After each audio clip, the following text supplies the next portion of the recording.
찬미 예수님, 매일 강론을 올리는 집사 파더입니다. 오랜만에 클레지를 입고 이렇게 강론을 하게 됐습니다. 모든 분들 반갑습니다. 오늘은 2021년 2월 28일 사순 제2주일입니다.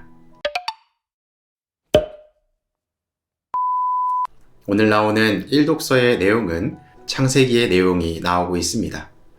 이 창세기에는 크게 4가지의 이야기로 구성이 되어 있는데요. 첫 번째는 창조와 원조에 관한 이야기, 두 번째는 아브라함의 이야기, 세 번째는 야곱의 이야기, 네 번째는 요셉의 이야기로 구성되어 있습니다. 이 창세기의 내용을 살펴보기에 앞서서 창세기가 가지고 있는 대략적인 큰 주제에 관해서 먼저 설명을 드리고자 합니다. 창세기는 하느님과 인간의 관계에 대한 이야기를 하고 있습니다. 그리고 거기에 해당되는 인물들이 등장하게 되는데, 이러한 인물들은 사실 특정한 개인을 뜻하는 것이 아니라 우리 인류를 대변한다고 볼 수가 있습니다. 즉, 하느님과 아브라함이 어떻게 관계를 맺었는지, 그리고 야곱과 요셉과 어떠한 관계를 맺었는지에 관해서 다루고 있는 것이 바로 창세기입니다. 그리고 이 관계는 하느님께 대한 순종이라고 하는 주제로 귀결되게 됩니다. 그래서 오늘 나오는 창세기의 내용 또한 아브라함과 하느님과의 관계를 통해서 어떻게 하면 올바른 관계를 맺는지에 관해서 다루고 있는 것이죠. 그렇기 때문에 그 주제를 한 가지를 뽑자면 바로 순종이라고 하는 단어로 표현할 수 있을 것 같습니다. 오늘 나오는 내용을 조금 더 구체적으로 살펴보면 하느님께서는 아브라함에게 시험을 하십니다. 그 시험의 내용은 무엇인가? 자신의 아들을 번제물로 바쳐라 라는 내용이었습니다. 이 내용은 말 그대로 아들을 번제물로 바쳐야 되는, 태워서 하느님께 봉헌 예물로 바쳐야 된다는 것을 뜻하고 있습니다. 여러분들의 일반적인 기준으로 살펴볼 때에 이러한 것은 가능한 일일까요? 더군다나 사랑 넘치는 하느님이라고 하는 분께서 가장 아끼는 아브라함의 자식인, 그리고 앞으로 하느님의 일을 성취하는 데에 커다란 일을 맡을 이 야곱을 봉헌하라고 하는 표현은 쉽게 받아들이기 어려운 내용입니다. 그래서 제가 앞서 말씀드린 것처럼 이 순종이라고 하는 단어에 집중해야 된다는 것을 밝힙니다. 성경 내용은 우리가 흔히 이런 이야기를 합니다.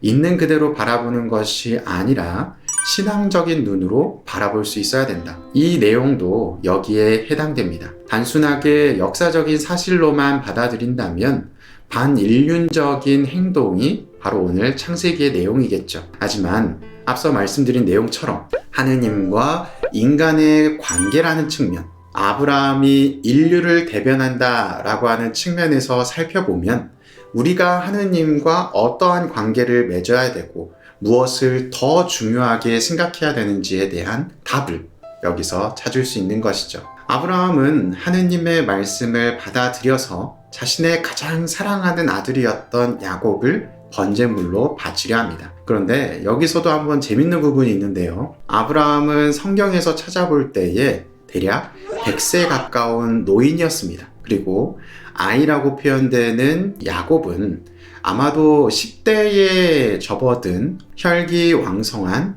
아이였을 것입니다. 그렇다면 100세 노인이 이 야곱을 힘으로 어떻게 할 수 있었을까요? 아마도 그것은 어려웠겠죠. 그렇다면 여기서 우리가 알 수 있는 부분은 무엇이냐? 야곱 또한 하느님의 뜻을 받아들이려 했다는 것입니다. 그래서 오늘 나오는 이 번제물에 관한 내용은 아브라함과 야곱이라고 하는 두 인물을 통해서 우리 인류가 하느님께 어떠한 모습을 보여야 되고 하느님과 어떠한 관계를 맺어야 되는지에 대한 답을 보여주고 있는 것이죠. 네, 오늘 나오는 복음은 거룩하게 변모하신 내용입니다.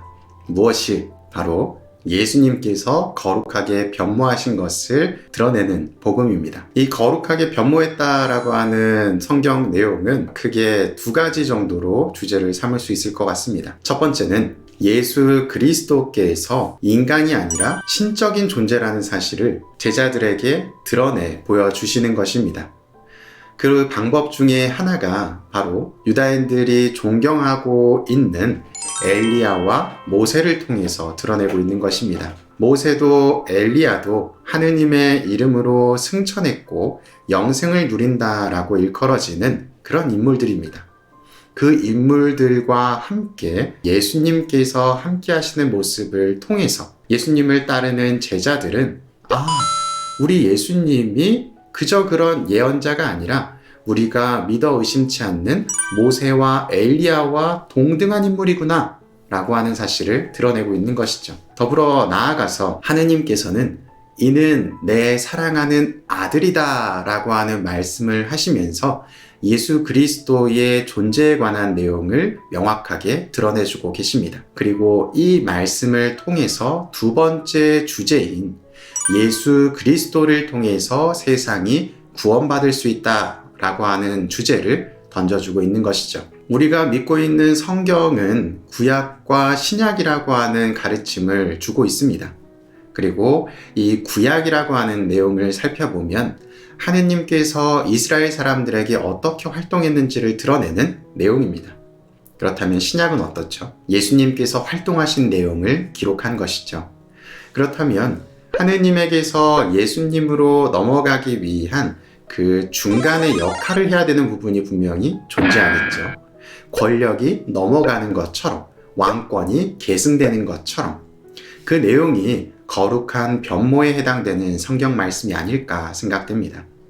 하느님이라고 하는 존재를 마주했었던 제자들, 그리고 자신들이 구약에서 믿어 의심치 않았던 모세와 엘리야의 등장을 통해서 자연스럽게 구약에서 신약으로 넘어가게 되는 역할을 해주시는 것이 바로 오늘 성경의 내용이란 것이죠. 그리고 오늘 복음에서 하느님께서는 이런 말씀을 하십니다. 이는 내 사랑하는 아들이니 너희는 그의 말을 들어라. 앞서 말씀드린 것처럼 하느님의 권한이 예수 그리스도에게로 넘어가는 것이죠. 이 말씀 안에서 우리는 이제 하느님께 순종해야 되는 모습에서 누구에게 순종해야 되는 모습으로 바뀌는 것이냐? 예수 그리스도에게 순종으로 바뀌는 것입니다.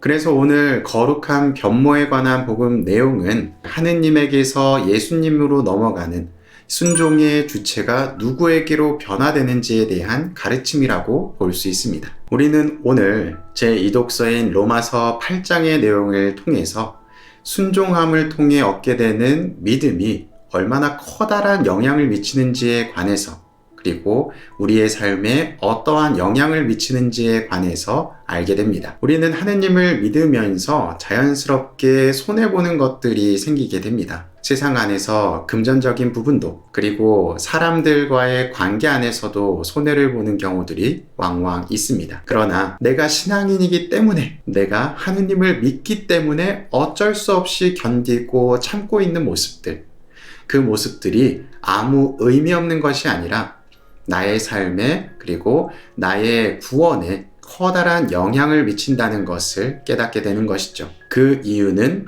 무엇이냐? 예수 그리스도께서 우리의 든든한 버팀목이기 때문입니다. 그리스도에 대한 믿음을 통해서 우리는 모든 역경을 이겨낼 수 있는 힘을 얻게 됩니다. 때로는 하느님 때문에, 예수님 때문에 세상의 고통스러운 부분에 마주할 수 있지만 그것은 종착역이 아니라 간이역이라는 것을 잊지 마시기 바랍니다. 지금 겪고 있는 어려움과 고통들은 시간이 지나고 난 이후에 살펴볼 때에 종착역이 아니라 잠시 머무르는 간이역이라는 것이죠.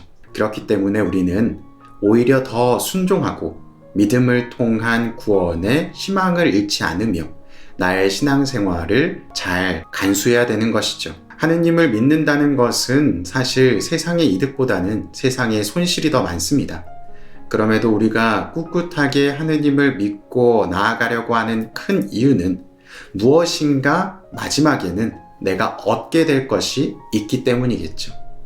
그 얻게 될 것이 무엇인지 모르겠지만 지금 어려움에 속해 있는 것보다는 더 커다란 기쁨일 것이라는 희망을 잃지 마시고 신앙생활에 더욱 매진하시기 바랍니다.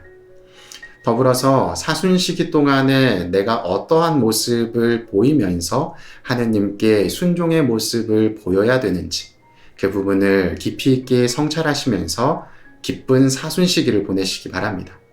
사순 시기가 기쁘지 않다면 부활도 기쁘지 않기 때문입니다. 사랑합니다. 밍밍 밍밍 밍밍